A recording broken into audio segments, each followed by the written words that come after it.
11వ అధ్యాయము 12వ వచనం. అది ఆకాశ వర్ష జాలము, అది ఆకాశ వర్ష తాగును, అది నీ దేవుడైన యెహోవా లక్ష్య పెట్టు దేశము. నీ దేవుడైన యెహోవా కన్నులు, ఈ మాట అండర్లైన్ చేసుకుని, సంవత్సరాది మొదలుకొని సంవత్సరాంతము వరకు ఎల్లప్పుడూ దాని మీద ఉండును. దేవుని స్తోత్రం. ఈ 1వ తారీఖు 1వ నెలలో దేవుడు తన కన్ను దృష్టి నీ మీద ఉంచాడు, నీ మీద ఉంచాడు. సంవత్సరాది మొదలుకొని అంటే ఎన్ని రోజులు?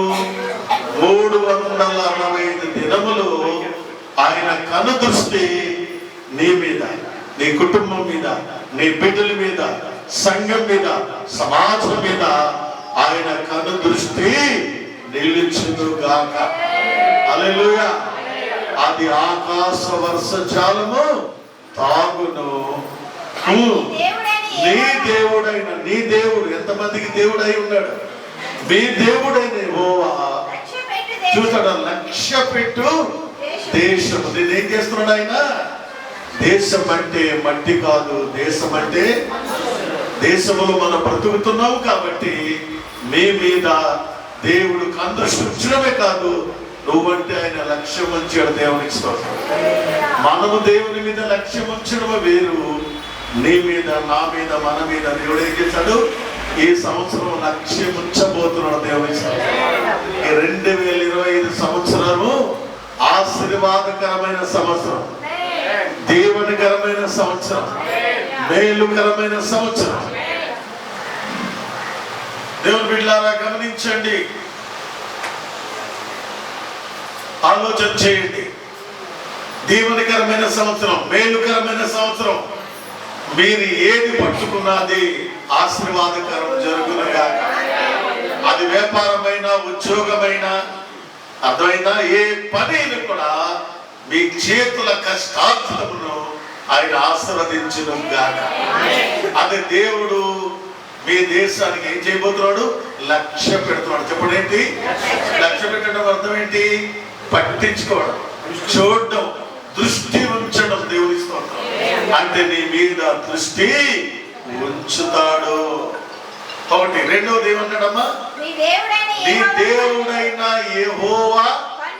ఎవరన్నా? నీ దేవుడైన యెహోవా కన్నులు ఈ రోజు మొదలుకొని సంవత్సరం అంతము వరకు ఎల్లప్పుడూ దాని మీద ఉండు. నీ భార్య మీద, బిడ్డల మీద, కుటుంబం మీద, సంఘం మీద, నీ వ్యాపారం మీద, ఉద్యోగం మీద, నువ్వెక్కడికి వెళ్తే అక్కడ ఉండును గాక. హల్లెలూయా. ఈ నూతన సంవత్సరములో, ఈ 2025 సంవత్సరములో ఆయన కను దృష్టి నా మీద ఉంది అన్నవాళ్ళు గట్టిగా చప్పట్లు కూడా దేవుని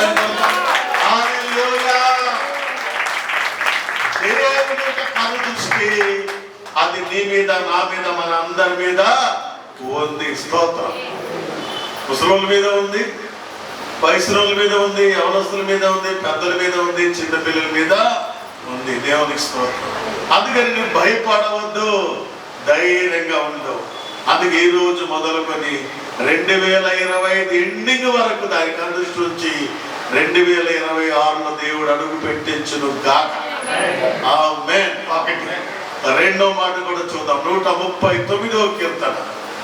కీర్తనకారుడు దావీదు అంటున్న మాటలో 139వ కీర్తన 16వ చరణం చదువుదాం. 16వ వచనం. నేను పిండమునై ఉండగా నీ కన్నులు. బా, కీర్తనకారుడు దావీదు అంటున్న మాట నేను కన్నుల కోసం మాట్లాడుతున్నాను. నేను పిండమునై ఉండగా నీ కన్నులు దాన్ని చూచెను. నియమింపబడిన దినములలో ఒకటైన కాక మునిపే నా దినములన్నీ నీ గ్రంథములో. ఆమేన్. హల్లెలూయా. ఎంత చక్కటి దావీదు. ఏమండి? పిండమునై ఉండగానే నీ కన్నులు నన్ను చదవండి, ఏమండి? నన్ను చూచి. చెప్పండి, నోరు తెరవండి. మరి ఇలా వినడం ఏంటి? ఆనందంగా వినండి. మొదటి మాట ఏంటి? కన్నులు సంవత్సరాది మొదలుకొని సంవత్సరం అంత వరకు దాని మీద ఉండు స్తోత్రం. దేని మీద?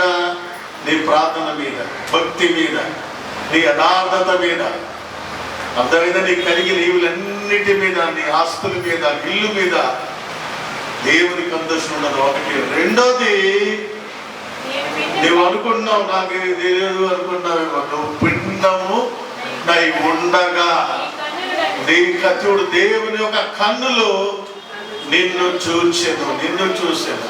స్తోత్రం. అర్థమైందా? నువ్వు తెలుసు, నీ గర్భంలో శిశువులు కూడా దేవుడు తెలుసు. దేవుని స్తోత్రం. పిండమునై ఉండగా ఏం చేశాడు దేవుడు? ఆయన కన్నులు నన్ను చూచెను. రెండోది ఏమన్నాడు? నియమింపబడిన దినము ఒకటైన కాక మునుపు ఆ దినములన్నీ నీ గ్రంథములో ఆయన చూశాడు, కన్నాడు. పిండమునై ఉండగా ఆ గ్రంథములు ఏమైంది చెప్పండి? లిఖితములైన. దేవుని స్తోత్రం. ఎంత చక్కటి దేవుడండి. అందుకని ఆయన కన్నులు మిమ్మల్ని చూస్తున్నాయని మరొకటి. దేవుని స్తోత్రం. నువ్వు ఎక్కడున్నా, సినిమా వాల్ పోస్ట్ దగ్గర ఉన్నా చూస్తున్నాడు దేవుడు. బ్రాందిస పక్కన నిలబడినా దేవుడు చూస్తా ఉన్నాడు. అర్థమైందా? కొన్ని పిచ్చి స్థలాలు ఉంటాయి, ఆ స్థలాల దగ్గర నిలబడినా దేవుడు చూస్తున్నాడు. మనుషులు చూడట్లేదు అనుకోకండి, కానీ దేవుడు చూస్తున్నాడు. దేవుని స్తోత్రం. దేవుడు చూస్తున్నాడు. భయంతో నువ్వు బ్రతుకు, నువ్వు ఎంత బాగుంటావు. దేవుని స్తోత్రం. దేవునికి నువ్వు భయపడగలిగితే, దేవునికి భయపడగలిగితే ఈ 2025 సంవత్సరం అంతా నీదే. విజయం నీదే, ఉద్యోగం నీదే, వ్యాపారం నీదే. నీ మార్గములు వెలుగు ప్రకాశిస్తుంది. నీవు, నీ కుటుంబం ఏమవుతారు? ఆశీర్వదించబడతారు. దేవుని స్తోత్రం. అందుకని దేవుడు నన్ను చూస్తున్నాడు అని నమ్మండి. నమ్ముతారా? నువ్వేం చేస్తావు దేవుడు చెప్తాడు. ఆయన కుడుకాడు, ఎప్పుడు కూడా అంతే, ఆయన చూస్తాడు అన్నమాట. అందుకనే మనం పిచ్చి వేసలన్నీ మానుకొని దేవుడు చూస్తున్నాడని నమ్మి, కన్నులారా చూస్తున్నాడు నా దేవుడని దేవునికి భయపడండి. హల్లెలూయా. ఆయన కళ్ళు మూసుకోలేదు, ఏం చేస్తున్నాడు? కళ్ళు తెరిచి చూస్తున్నాడు. దేవునికి స్తోత్రం. మూడో మాట కూడా చెప్తాను నేను. స్తోత్రం. 2వ దినవృత్తాంత గ్రంథం 16వ అధ్యాయం 9వ వచనం చదవండి. 2వ దినవృత్తాంత గ్రంథము 16:9. ఇప్పుడు ఈ మాటలు బాగా గ్రహించండి. తన ఎడల ఎంతమంది యథార్థ హృదయము గలవారై ఉన్నారు. యోబు నీతిమంతుడు, యథార్థవంతుడు. అతని వంటి వాడు భూమి మీద ఎవరును లేడు. యోబు జీవితం ఇలా ఉంది. ఆయన ఎలా దీవించబడ్డాడు అని చెప్తా. తన ఎడల యథార్థ హృదయము గలవారై బలపరచుటకై యెహోవా కను దృష్టి లోకమంతటా. చెప్పండి కూడా దేవుని మహిమపరుద్దాం. హల్లెలూయా. మూడో కన్ను ఏంటి తెలుసా? లోకమంతటా ఆయన కన్ను దృష్టి సంచారం చేస్తుంది. చెప్పండి ఏంటి? నీకు తెలుసా? ఇక్కడ ఉన్నాను కదా, తిరిగి అక్కడ ఉంటుంటే చూస్తున్నాడు. దొంగ ఫోన్లు, దొంగ మెసేజ్లు, పిచ్చి అన్నీ తెలుస్తున్నాడు. జాగ్రత్త. నువ్వు దీవించబడాలంటే నీ చేతులు దేవునికి అర్పించు, నీ కళ్ళు దేవునికి అర్పించు, నీ గుండె దేవునికి అర్పించు, నీ దేహము దేవునికి అర్పించు, నీకున్న సర్వం దేవుని అర్పించి దేవునికి అడుగు. దేవుని స్తోత్రం. ప్రార్థించు, మొరపెట్టు. ఈ 2005 సంవత్సరం అది నీదే. ఉద్యోగం నీదే. దేవునికి స్తోత్రం. ఆ విజయమును చూస్తావు. తన ఎదుట యథార్థవంతులైన వారు బలపరచుటకంటే ఏం చేస్తాడు? ఏవో కాదు ఉన్నమా, బలపరచుట, బలం ఇస్తాడు, శక్తిని ఇస్తాడు. దేవుని స్తోత్రం. నిన్ను బలపరుస్తాడు. ఫిలిప్పీ పత్రికలో పౌలు అంటాడు, ఏమని? నన్ను బలపరచువాని నేను సమస్తమును, అంటే ఒకటి చేస్తాను ఒకటి చేయనని చెప్పలా.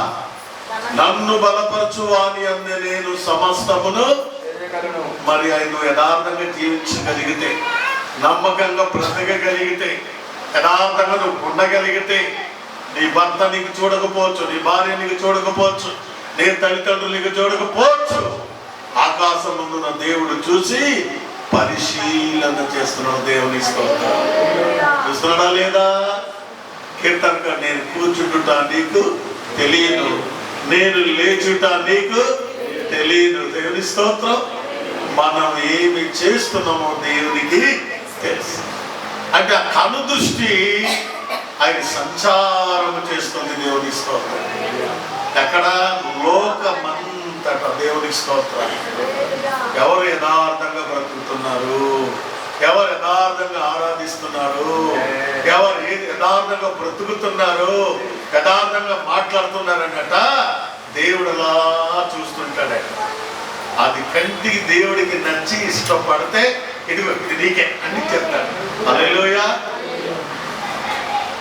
నేను ప్రతిరోజు ప్రార్థన చేసుకున్నప్పుడు, ప్రభువా నాలో ఏమైనా కల్మసం ఉంటే కడిగి, ఎవరు చూసినా చూడకపోయినా ఒంటరిగా ఉంటున్నాను, నువ్వు నన్ను చూస్తున్నావు. నా అవసరాలు నీకు తెలుసును, నా అక్కర్లు నీకు తెలుసును. హల్లెలూయా. అంత గొప్ప దేవుడు తెలుసండి. అవసరతలు ఎరిగిన దేవుడు. ఆయన చూస్తుంటాడు. నీకేది లేదు అది వెంటనే దేవుడు దయచేస్తాడు. అది నా అనుభవంతో చెప్తున్నాను, ఆనందిస్తున్నాను నేను. క్రిస్మస్ వచ్చింది, జనవరి 1 వచ్చింది. ప్రతి సంవత్సరం చేయవలసినవన్నీ నేను చేయాలి ప్రభా. నాకేమున్నాయో ఏం లేదు నీకు తెలుసును. నేను యథార్థంగా చెప్తున్నాను. కన్నీళ్ళు కాచి ప్రార్థిస్తే దేవుడు యథార్థవంతుని ప్రార్థన నిరాకరింపక ఖచ్చితంగా విని ఉన్నాడు. అందుకే ఆ 2వ దినవృత్తాంత గ్రంథములో 16:9 మరోసారి చదువున్న మాట, తన ఎడల అంటే ఎవరు? తనంటే ఎవరు? యేసయ్య ఎడల, ప్రభు ఎడల. ఇది మనం యథార్థ హృదయము గలవారిని ఏం చేస్తున్నాడు? నువ్వు ఎప్పుడైతే యథార్థం ఉంటే నిన్ను బలపరుస్తాడు, నిన్ను నీ కుటుంబానికి బలపరుస్తాడు, భూమి మీద బలవంత జనంగా చేస్తాడు, కార్యాలు చేస్తాడు. ఏదో కథలాగా, ఏ అరకథ బుర్ర కథలాగా తిని వెళ్ళిపోయి మళ్ళీ మామూలుగా వినేసి వదిలేకండి. ఇలా చెప్పారు, ఇలా జీవించాలని నేర్చుకోండి. అప్పుడు కార్యాలు దేవుడు మీ జీవితంలో చేస్తాడు. యథార్థవంతులను బలపరచుటకై ఎవరి కన్నులు? ఎవరి కన్నులు? నీ కన్ను నా కన్నులు కాదు. ఎవరు? యెహోవా కన్నులు లోకమంతటా సంచారం తిరుగుతూ ఉంటుంది. 24 hours. అని పని ఏంటి?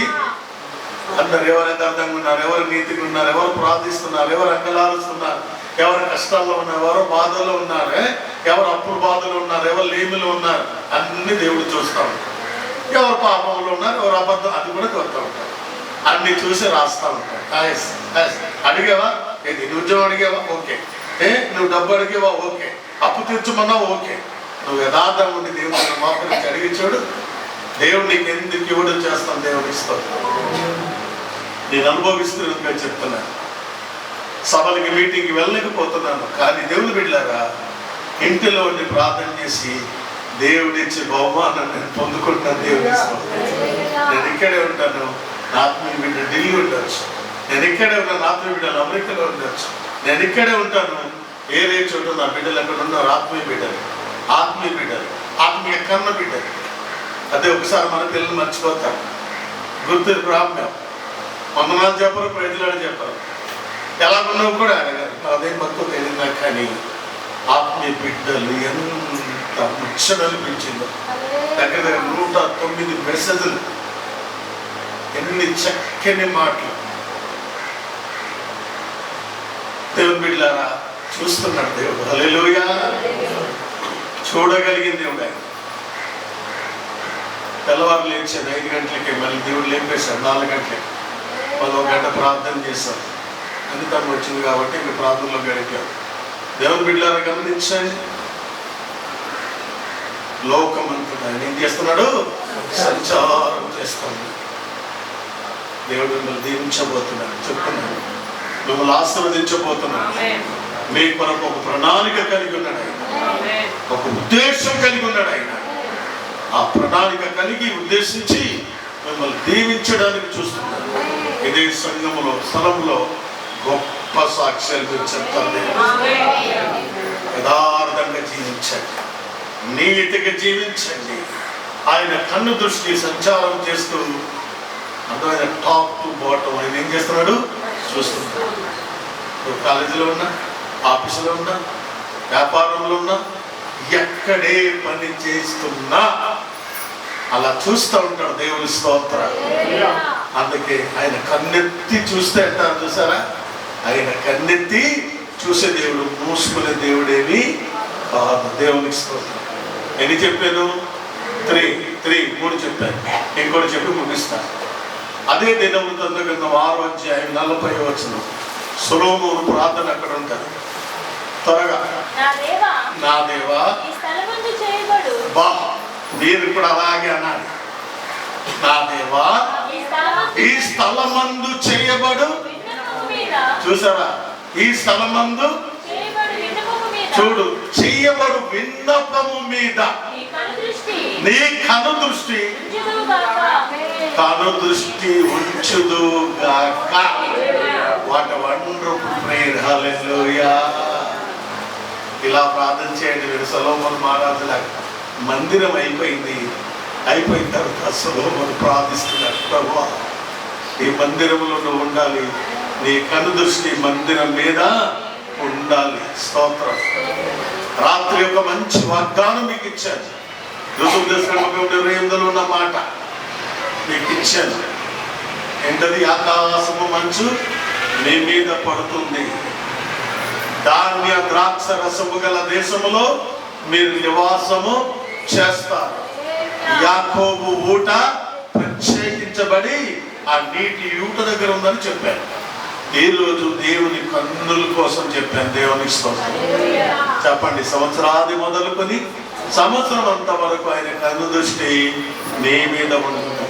2, నేను పిండమునై ఉండగా నీ కన్నులు నన్ను చూచాను. నీకు చూస్తున్నాడు. గమనించండి, నిన్ను నీ కడుపులో ఉన్న బిడ్డను కూడా దేవుడు చూస్తున్నాడు. తెలియదనడానికి వీల్లేదు. నాగార్జున సాక్ష్యం చెప్పాడు కదా, అంతసేపు అక్కర్లేదు. దేవుడు చెప్పింది. ఆయన దేవుడు చూశాడు కాబట్టి బ్రతికున్నాడు. దేవుని స్తోత్రం. ఎముకలు ఎరగబోలేదు, నరం పోలేదు.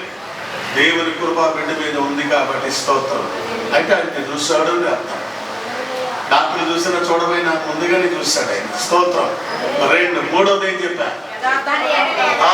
తన ఎడల. ఎవరు ఎడల? దేవుని ఎడల, యథార్థమైన వారి ఎడల ఆయన ఏమన్నాడు? బలపరచుటకై యెహోవా కన్నులు. ఇది మర్చిపోకండి. యెహోవా కను దృష్టి లోకమంతా ఏం చేస్తుంది? సంచారము చేస్తుంది. 4వ మాట ఏంటి? ఈ స్థలమందు చేయబడిన విన్నపాలు, విజ్ఞాపనలు, ప్రార్థనల మీద నీ కను దృష్టి నిలుచును. చెప్పకుండా భయపడతాం. ఈ సంవత్సరం అంతా ఆయన కను దృష్టి నీతో, నీ బిడ్డలతో, నీ కుటుంబంతో ఉండాలని కోరుతూ ఆత్మీయ తండ్రిగా నేను చేతులెత్తి మిమ్మల్ని ఆశీర్వదిస్తాను. ఏ ఒక్కరు వెనక్కి వెళ్ళడానికి వీల్లేదు. ప్రతి ఒక్కరు దీవించబడాలి. మంచి వ్యాపారం, మంచి ఉద్యోగం, మంచి పని, మంచి సాలరీస్ మీరు పొంది ఆత్మీయంగా బలపడి, స్థిరపడి, ప్రార్థనలో, భక్తిలో, నీతిలో, యథార్థతలు మీరు జీవించి దేవునికి మహిమకరముగా జీవించుదురుగాక. హల్లెలూయా, హల్లెలూయా. భార్య భర్తలుగా ఆనందంగా ఉండండి, సంతోషంగా ఉండండి. పిల్లలకి ధూమ్ధామని గసరకండి. ప్రేమతో మీ పిల్లల్ని పెంచుకోండి. దేవుని స్తోత్రం. మనం ఎన్నోసార్లు పొరపాట్లు చేస్తుంటే కాపరి అయిన మన దేవుడు, మన గొర్రె పిల్లలైన మమ్మల్ని ఏం చేస్తున్నాడు? మెల్లగా నడిపిస్తున్నాడు. దేవుని ఇష్టం. పాలించే వాటికి మరి మెల్లగా నడిపించాలండి. అప్పుడే ఆ ఫలితాన్ని మనం పొందగలం. హల్లెలూయా. అందుకే ఉదయకాలంలో మాట తీరు మార్చుకోండి, నడక తీరు మార్చుకోండి, పడక తీరు మార్చుకోండి. ఎక్కువసేపు పడుకుని సోమరపోతులు అవ్వకండి, నిద్రపోతులు అవ్వకండి. ప్రార్థనలు ఏమి ఉండి జాగ్రత్త. ఈ పిచ్చివన్నీ వస్తాయి కాబట్టి జాగ్రత్త కలిగి, వెలువ కలిగి, ఉదయం లేవగానే తెల్లవారు 4 లేకపోతే 5 గంటలకు లేచి 1 గంట మోకాలు ప్రార్థించాలి. ప్రతి ఇంట్లో కుటుంబ ప్రార్థన జరగాలి. జరుగుతుందా? జరిగించుకోండి. దేవునికి స్తోత్రం. భార్య భర్తలు పిల్లలు కూర్చొని చిన్న పాట, చిన్న వాక్యం చదివి ప్రార్థన చేయండి. ధూపం వేయండి. ఆ గొప్ప అభిషేకం మీలో ఉంటుంది. దేవుని స్తోత్రం. మీరు నేర్చుకుని ఈ సంవత్సరం వల్ల ఈ రోజు నుంచి మొదలెట్టండి. ప్రతిరోజు బైబిల్ చదవండి. 1 అధ్యాయం చాలు. అర్థమైందండి? 365 రోజులకి బైబిల్ పూర్తి చేయొచ్చు. దేవుని స్తోత్రం. ఉదయం 1 అధ్యాయం, సాయంత్రం 1 అధ్యాయం, అట్లా చదవండి.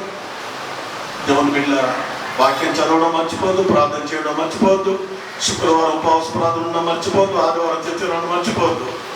దేవుడు అన్ని విషయాలు దేవుడు మీకు మేలు చేసి కృప చూపించి ఆరోగ్యం తెంపి మీరు ఎక్కడికి వెళ్తే అక్కడ మీతో ఉన్నాడు. దేవుడికి అందరించి చూస్తున్నాడు. నమ్మి ముందుకెళ్ళండి. అలాంటి కృప దేవుడు మనకు తోడే ఉండును గాక.